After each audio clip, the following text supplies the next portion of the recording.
Hello everyone and welcome to this year's autumn wreath kit tutorial. It is now mid-September and there's a definite chill in the air, and I always feel like once I've made a wreath it really signifies the start of that season, and autumn is just such a beautiful time of year with all the warm tones. And this year I felt really inspired to just go kind of back to basics and just use a real mix of beautiful autumn foliage. So we've got some preserved beech, we've got some pistache, really beautiful berried eucalyptus, and then to kind of contrast it and pick out the kind of vibrancy that you get with autumn, I've chosen the orange rosehip as well as these incredible vibrant green eucalyptus berries here, which just add a lovely textured finish to the wreaths. And in case you're new around here, everything that you see here is included in the DIY wreath kit. The only thing that isn't included is a pair of snips, and you just need a pair of nice sharp secateurs or scissors. I'm using the Niwaki Sentai secateurs. I really love these for kind of the harder, woodier stems. They just cut through very, very easily. And otherwise you've got absolutely everything you need. So we're going to be spending about 45 minutes to an hour creating the wreath. And the beauty with this tutorial is that you can pause it, walk away from it, rewind it and rewatch anything that you need to. I'm going to be making this in real time from start to finish so that you can get as much information as you need out of it. And if you're following me along on Instagram, you will also see that we are doing a live wreath tutorial, the same one, on the 30th of September, which is Friday at 8 p.m, which I'm very excited about because lots of us come together to create that together. So I will make a start on the wreath, and you've all got a nice big bag of sphagnum moss in your kits, as well as your wreath ring wire and your wire reel, which is what we're going to be using first. So as with most of my kits that I ever make, we always use a mossed wreath base just because it's sustainable and it helps to keep the foliage and the berries, allowing them to drink some moisture. This time of year, because it's colder, you'll find that the foliage and the berries last very well anyway, and I've specifically chosen those that are more hardy. So I'm just pulling out lots of the moss here, and you'll notice that it might be quite damp or yours might feel quite dry. If it feels a bit dry, you can get a nice water spritz and give it a gentle spritz or generous spritz, however much you think you need. You don't want it to be sopping wet because it will make your wreath very heavy and it will be quite hard to put together.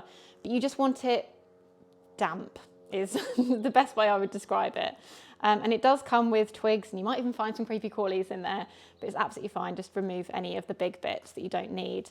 And it may also be quite solid when you open it, so you just want to tease the moss apart. And you've actually got more than enough in your wreath bags to probably do 2 wreath rings. So just pulling those apart a little bit. And we want to create a bit of a base for our wreath to sit on, because your wire has obviously got lots of these gaps in here, which is fine, that's how they come. But in order for the moss to sit more comfortably and to attach quite easily, we're just going to make a really simple wire zigzag around it to sit on. So you're just going to take your wire reel and you're just going to attach it to the wire frame. It doesn't matter where you do it, it can be anywhere. I'm just doing it on one of these lines in here, just so that I know it's nice and secure. It doesn't matter if this bit is particularly messy or not, because you're not going to see it in the end. And now what we're going to be doing here is just zigzagging around your wire frame. And I also really like to do this because if you've never made a wreath before, this gives you a bit of an idea on how tight and taut you need to be pulling the wire. And you don't want to pull it too tight. Can you see if I pull that there, it actually changes the whole shape of the frame, but you do want it to be tight. So the best way I can describe it is for it to be taut, that it's not going to loosen or snag. And you may also find, so on this wreath frame, I've actually got, this isn't soldered to the other section, and it's fine, it doesn't matter because we're going around it again to give it that extra support. So just go around it, all the way around in a nice little zigzag.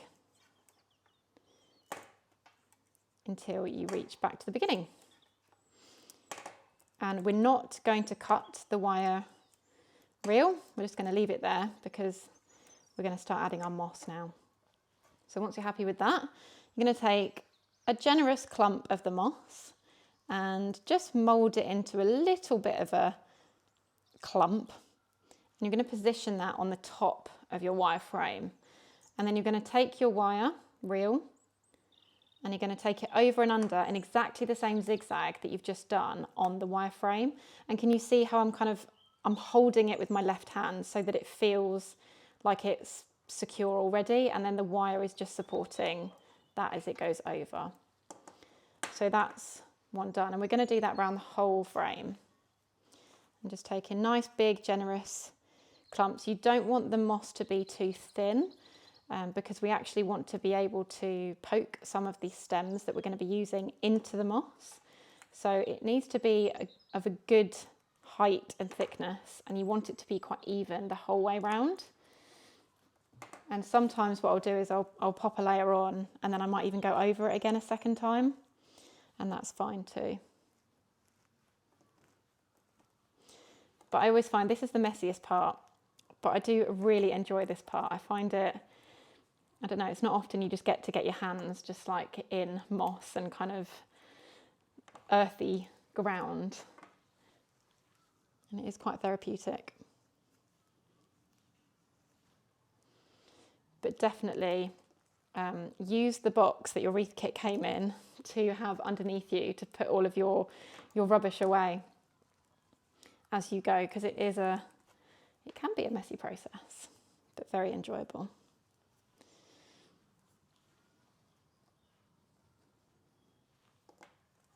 So just making sure there are absolutely no gaps between each of the bunches, slightly overlapping, I guess, just to give that really consistent depth around the whole frame. And the beauty of using a moss-based wreath as well is that when you come to potentially change up your wreath next year, you can remove all your foliage and you're left with the same mossed wire frame that you had the previous year, and you can reuse it. You just need to dampen it again and make sure that all the wire is still attached, so it is completely sustainable. So I'm just nearly back round to the start. And you may notice as well that every time I go back under the frame, I'm tugging my wire reel just to give it that tightness and to make sure that it's absolutely robust and it's not going anywhere. And you can kind of almost see the indentations of the wire within the moss as well, just to give you an idea of the level of tightness that it needs to be. And the other thing you can do at this point, like I said, is you can go back round. I've still got half a bag of moss left, which is great. You can make another one. I'm going to pop it down there for now. But if you notice anywhere that looks a bit thin or needs padding out, just take your wire around to that point in the wreath and just pad it out a little bit more. But that is absolutely fine from where I've done at the moment. And I'm just going to simply sweep away some of this moss into my box below me, just to tidy my area a little bit.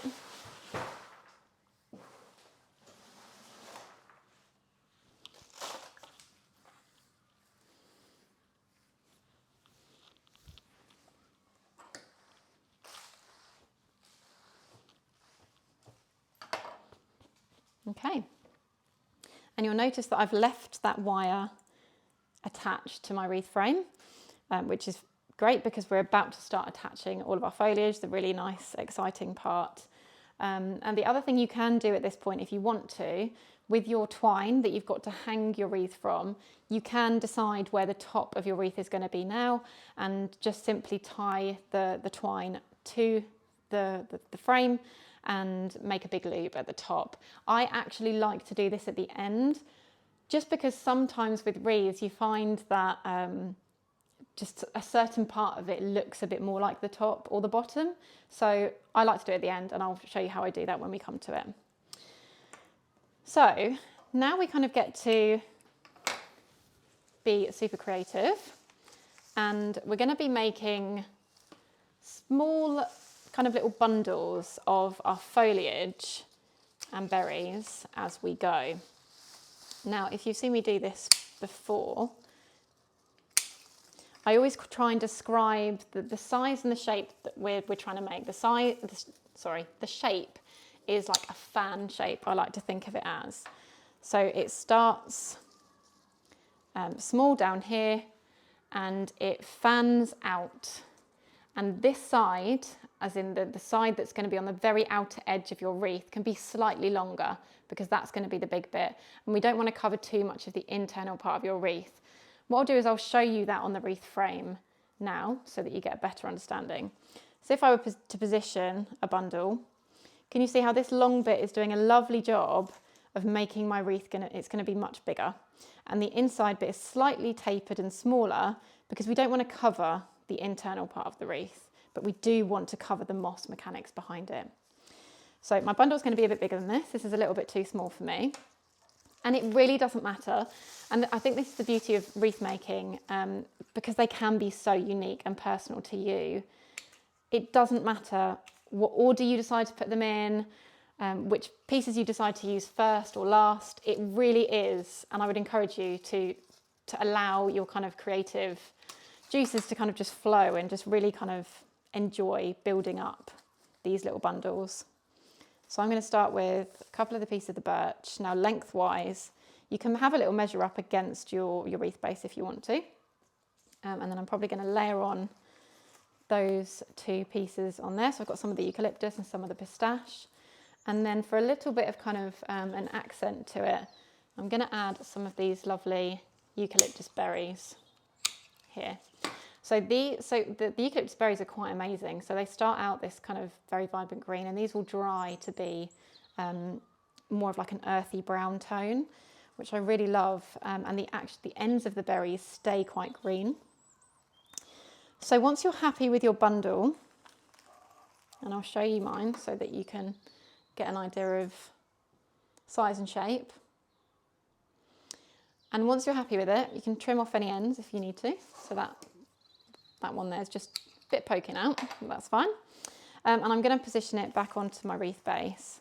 And my wire is already there waiting, which is great. And I'm just going to go around exactly the same way that I was doing with our moss and give it a nice taut tug. You can do it 2 or 3 times. If you're really worried, you can do it a bit more. So I've just gone around 3 times there, just so that I'm absolutely sure that that's all secure. And it is that process the entire way around the wreath. It doesn't change. And we're just going to continue to build until we have a nice circular shape. So I really love having some of the preserved beech slightly poking out and slightly a bit longer. And the thing I would encourage you to do as well is to, now that we've done that one bundle, is to maybe create the next one to be slightly different, just so that it creates lots of texture if that's the kind of look that you like. So I'm just going to cut off some of these side shoots off the rose hips.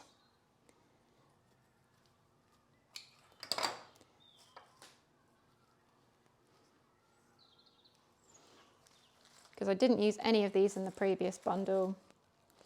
And I'm going to have a little bit more pistache.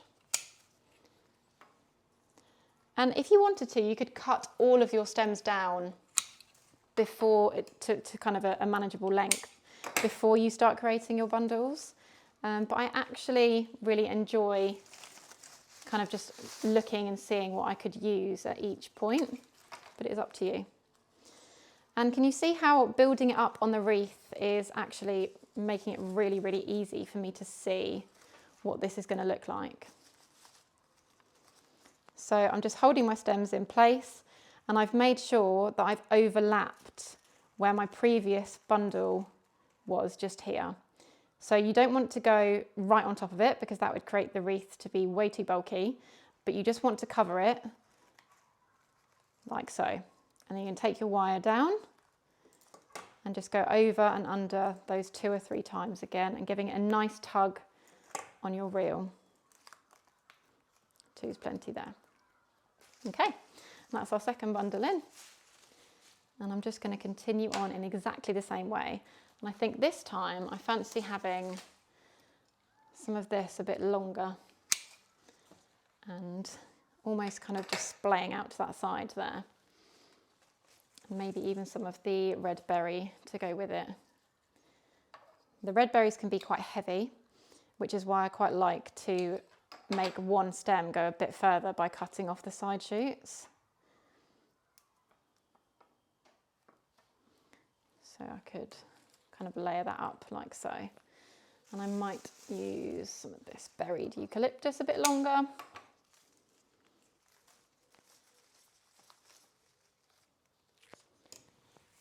And a bit of the pistache.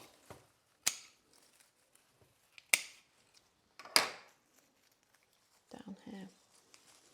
I love the very kind of textured, natural look to it. But it is, like I said, personal preference, and I think that's what I love most about these kits, is that you all receive exactly what I've got in front of me, but they do all look ever so slightly different.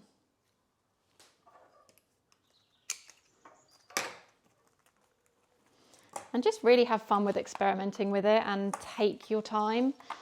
Wreath making is supposed to feel very enjoyable, very relaxing, calming.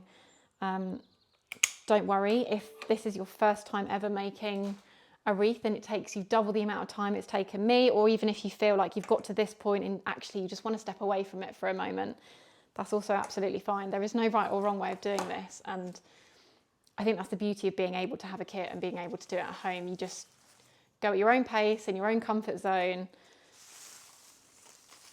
and enjoy it.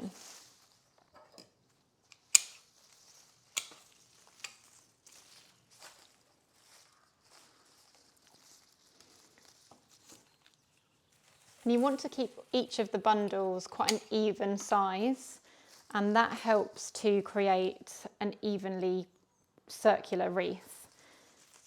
Because if they're all slightly different, then you do start to lose some shape. And I just want to show you that over here I've started out by using some of the preserved, like this rusty coloured preserved beech, and I haven't actually used any for a little while. And I'm just paying attention to that, because if I don't use it in this bundle, but if I use it in the next, it might start to look slightly symmetrical. And that's not a look that I'm going for with this.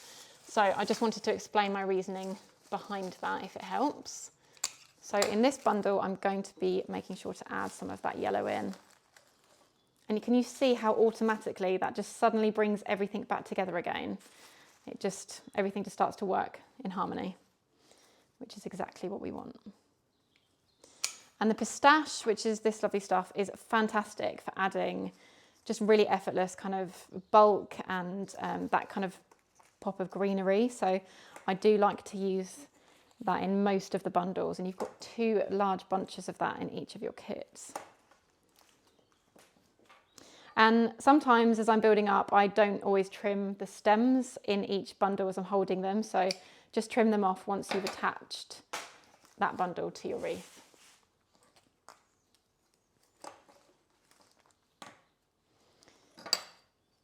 And if you've got any of these side bits of your berries, just leave them to one side, because we'll come back to them towards the end.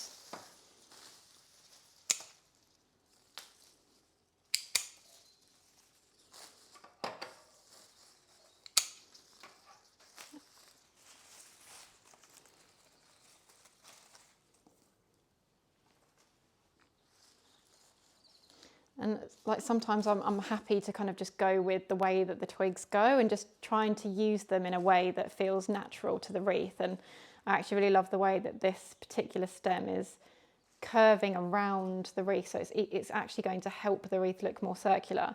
And if I used it that way, it wouldn't look awful at all. You could still use it that way, but you can see it's going to point towards your door, and it might be not how you want it to look. So I'm going to position that one in that direction.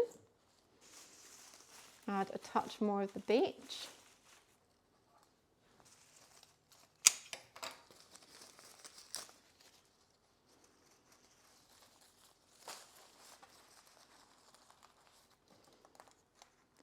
secure.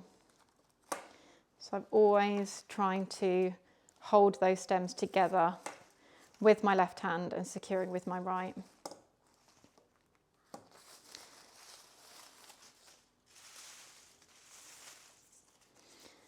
And I haven't used any berries, of the red berries, for a little while. And I've actually got a bit of a gap there. So what I would really like to do is insert a stem into that gap. Now, rather than undoing what I was doing or feeling like I need to go back, I'm actually just going to poke the stem into the moss. Can you see I've made a 45-degree angle cut on the end there? And I'm just going to find a bit of the moss and just gently push it into the base and then kind of fluff up the foliage stems around it just so that it feels like it was always there. And you can do that with any of these stems. If you notice a gap or if you feel like you've missed something that you actually want to pop something back in there, that's kind of the beauty of being able to do that.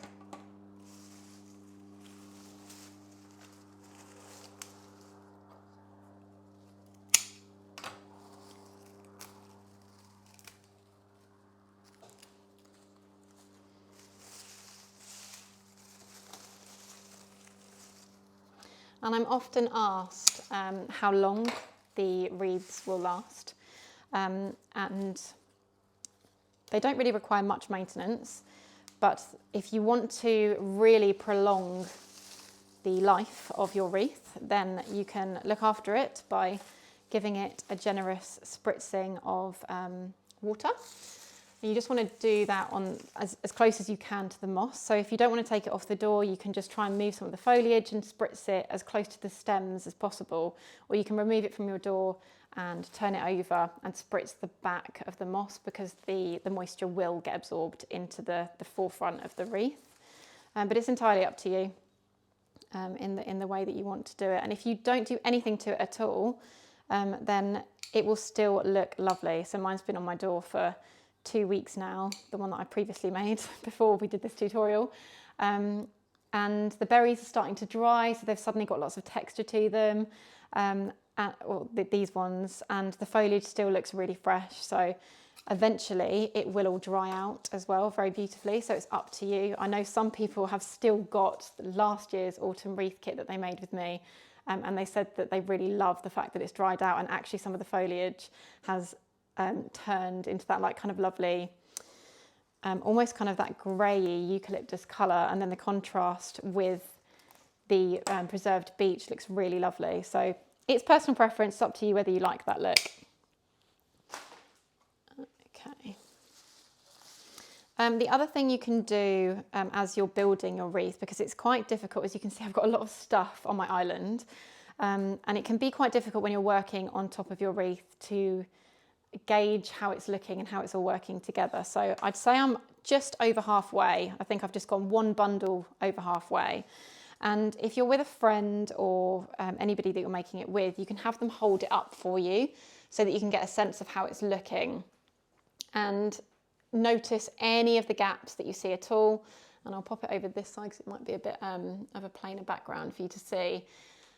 If I'm on my own, I would stand in front of a mirror with it or pop it on the floor so that I can get a real, you just want some distance between you and the wreath so that you can really see it, because it is quite difficult standing over it. And just from doing that, I can see that I've lost a little bit of height in there. So that's something that I'll address when we come to the end and just poke bits back in. So don't worry if you're not completely happy with it. I just think it's really good to kind of check in at certain points throughout making it to see how it's building up for you.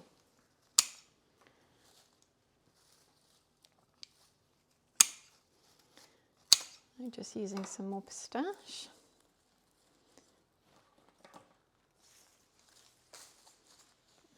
Definitely want some beech.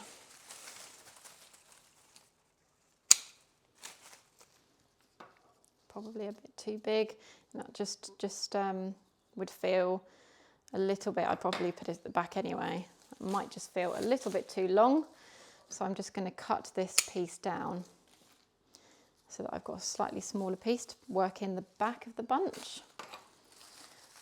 I think the beech does work nicely, kind of poking through the back of the foliage. One, because it's quite a flat foliage to work with anyway. But also it does add, like, I just love seeing the leaves kind of, feels very autumnal, poking through there.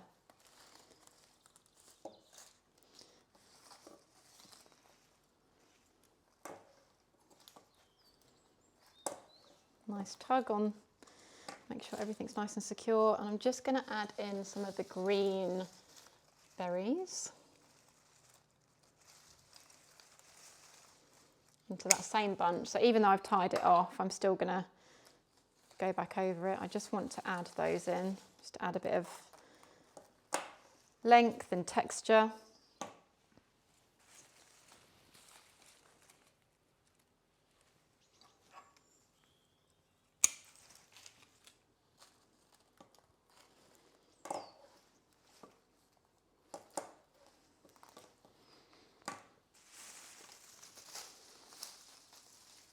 Yeah, I just feel like it's suddenly, the weather has just suddenly turned for us. And the mornings feel chilly, and we've actually had the log burner on twice, maybe 3 times since the weekend. And it's been very nice, I'm not going to lie. I do love just cozying up and kind of retreating into our homes at this time of year. It just feels like a time of year that you just want to nestle in.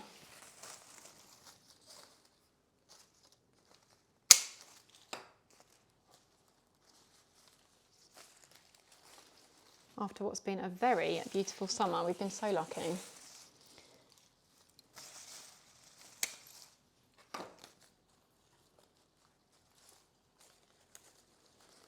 So just to show you again, just on a bundle, we're just still going for exactly the same size and shape that we did when we very first started. Just so that you can see there, trim off the ends. And just laying that over the top of my previous bundle, like so. Meandering the wire over and under, giving it a nice tug. And I reckon I've got maybe 2 or 3 more bundles to go until we get to the end. And the end is slightly more technical. It's not difficult, but we just need to make sure that we're not catching anything out the way. And you want to make it feel very seamless. You don't want there to be an obvious kind of gap.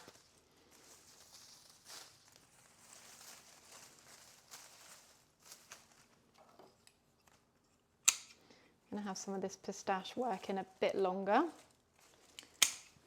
here, next to the preserved foliage this time round.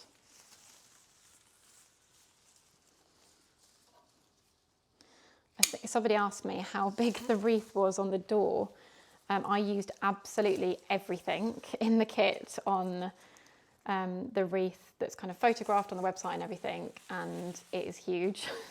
It takes over the entire door frame. It's probably about 80 centimetres, I can't remember off the top of my head, but yeah, it's very big. So you can use as much or as little of this as you want. I think that's the beauty, and anything that you do have left over, decorate your homes with, pop in bud vases. The preserved beech will last forever, so it's a really nice one to have at this time of year if you do have any leftovers. And it doesn't really matter if your wreath gets wet from rain, because this is fresh, all the water will do will kind of water it for you. And the only thing you would need to be mindful of is that the preserved beech is dyed, and the colour may run if it gets kind of soaking wet, so just try and avoid that if you can. Okay. You can see my pile is slowly dwindling and my wreath is just getting bigger, which is exactly what we want at this point. So I'm just cutting a few lengths of bits and bobs that I want to use.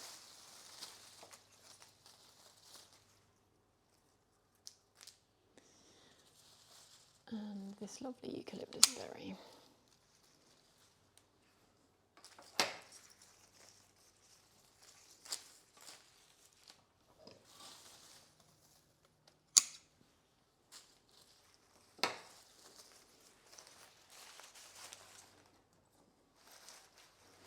Okay, so I'm getting quite close to the beginning, the very first bundle that we did. And what you want to be really careful of here is to not go over that first bundle. So you just need to very gently move that entire bundle out of the way, just so that you've got plenty of room to put your stems underneath it and still create a nice fanned out bundle. So this hand and wrist are holding the untied bundle in place whilst also moving out that first bundle so that we've got plenty of room. So it's a little bit fiddly. Just take your time doing it. Try and make sure that your wire doesn't catch on any of the other foliage until you're happy, like so. And then you can pop that back. So I have got one more bundle to make just to really hide that gap. I'll show it up for you just to explain why. Can you see this gap here that we've got going on? So that just indicates that I just still need one more bundle in there, just so that it really is nice and seamless.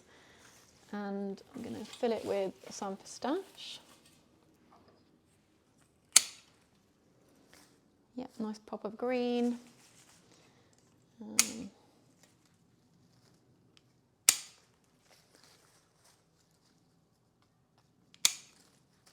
Some beech.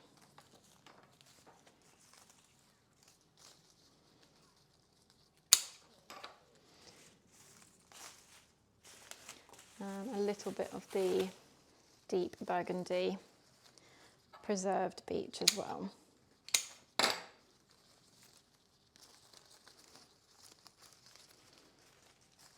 You just want to really make sure that you're completely happy with it.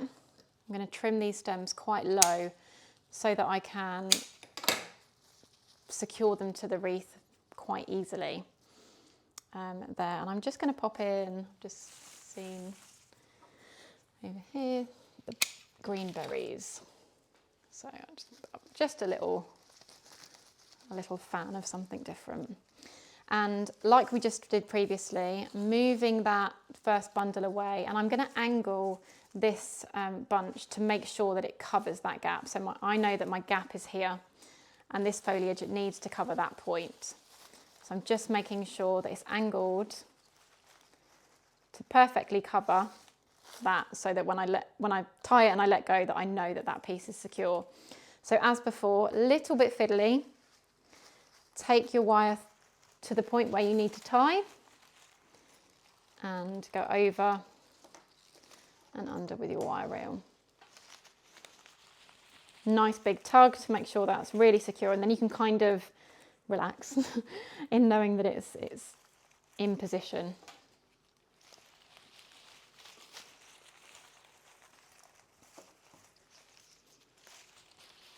Okay, so I'm just going to lengthen out my wire so I know where it is, and just do a nice little job of fluffing that out a little bit there. Okay, just going to make a little bit of room, and what I like to do at this point is kind of have a look, make sure that nothing feels too big or too small, or I've got any gaps. And I can see here that this piece of beech is just a touch too long. It's the very longest point, and it almost makes the wreath look droopy, so I'm just going to cut that off. And what I also am going to do is use the rest of my eucalyptus green berries, which are these, and I'm going to poke these into the wreath like we did with the rose hips near the beginning. I just really love the way these add lots of height, and they can kind of lengthen any bits of gaps that you feel like you need and add lots of texture. It doesn't matter if you've used oils already. You may have bits left over. You never quite know what you're going to get with these. They are always just quite crazy bunches, so yours may look slightly different to mine in terms of the shape of the branches that you receive. So in exactly the same way, I've cut that at a nice angle there, and I just want to create something down here that's going to minimise that gap. So I'm just going to poke it in at an angle into the wreath, give it a nice push until you can't really go any further with it, and know that that's nice and secure. You're just kind of looking for anywhere that might feel like it's lacking just something, just a little bit of oomph to really, I always feel like these small little bits at the end can really make quite a big difference, and they can be the subtle changes that kind of really take your wreath to the next level, so to speak. And then not forgetting, we've got these mini little pieces of our red rose hips, which is great. So we can poke these in as well. Now these are slightly more delicate, so my tip would be to hold them as close to the bottom of the stem as possible. And I like to pop these kind of around the inner point of the wreath, kind of so they feel quite naturally random. I don't want them going around the whole way. Some slightly more central. Don't worry if the stems break. I've done it multiple times, and I haven't got many berries up here of the red, so I'm just going to find a little position for a few more up here.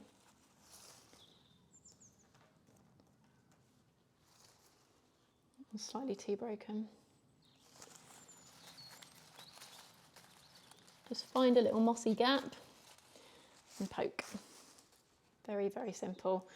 I always want like a more technical term than poke, but you really are just poking it in.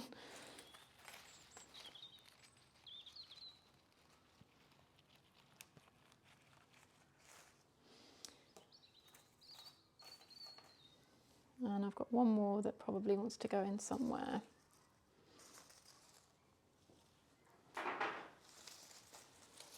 I'll try and pop it up here.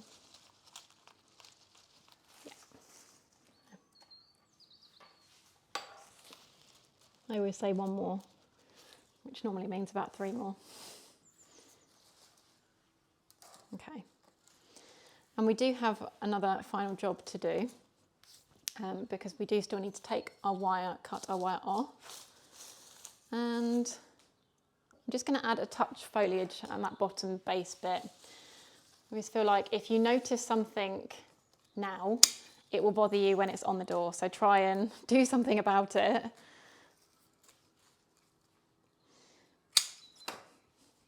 So I just want a bit of a bulky stem going in there, I think, just to cover that. So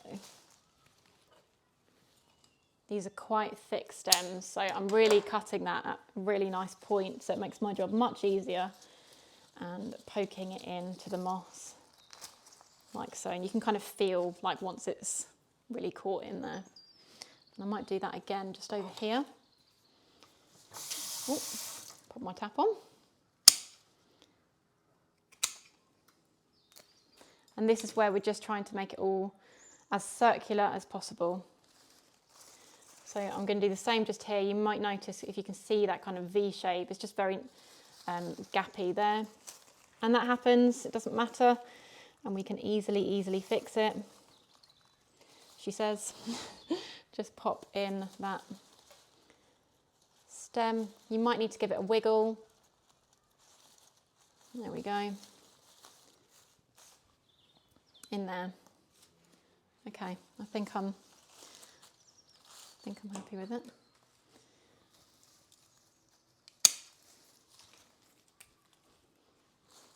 Even once it's on your door, you can still make a few slight adjustments if you want to. Okay, so at this point we need to tie off our wire. So what we're going to do is cut a nice length. So I'm going to cut it to about there. And we're going to turn the whole wreath over. So just be gentle, because you've obviously got berries and bits that we don't want to damage. So just lay it gently. And what you're looking for is to be able to find create a little dent in the moss to find yourself a piece of that copper wire that we started with. And we're going to use this length of wire as if it's like a sewing needle. And I'm just going under that wire with my real wire, and I'm just giving that a nice strong tug. I'm going to do that a few times. And if you want to find the other side to kind of create something even more taut, you can. Just so that you know there's absolutely no way at all that your wreath is going to come undone. Like so. So I've just done that 3 or 4 times, and then I'm going to cut the length off to about there. And I'm going to poke that wire into my moss, like so. So it's nice and embedded, and you've not got any wire exposed that's going to scratch your door or anything. It's all completely hidden. You'll probably never find it again now. And then you can turn your wreath back over. And what I like to do at this point is, like I said earlier, is decide upon which is going to be the top and which part feels like it's going to be the bottom. And like I said, it may be that it just doesn't feel like there is a top and a bottom. And I would normally do this in front of a mirror, but I have a feeling this feels like it's going to be my top. So lay your wreath down, take your twine. You could use fancy ribbon for this, and I love it when you guys send me your photos and you add your little touches of anything you've foraged, or twigs and poppy heads and different ribbons. It's what makes it so unique to you. So I'm just threading that twine through the foliage so I can get to kind of the base of the wreath as much as possible, about like that. Taking the twine under so that I've got both pieces around here.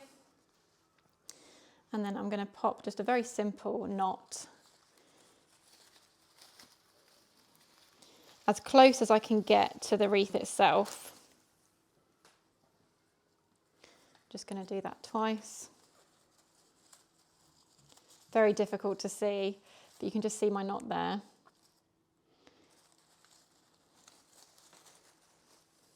And then I just tend to just know where our nail is in the door to hang it from.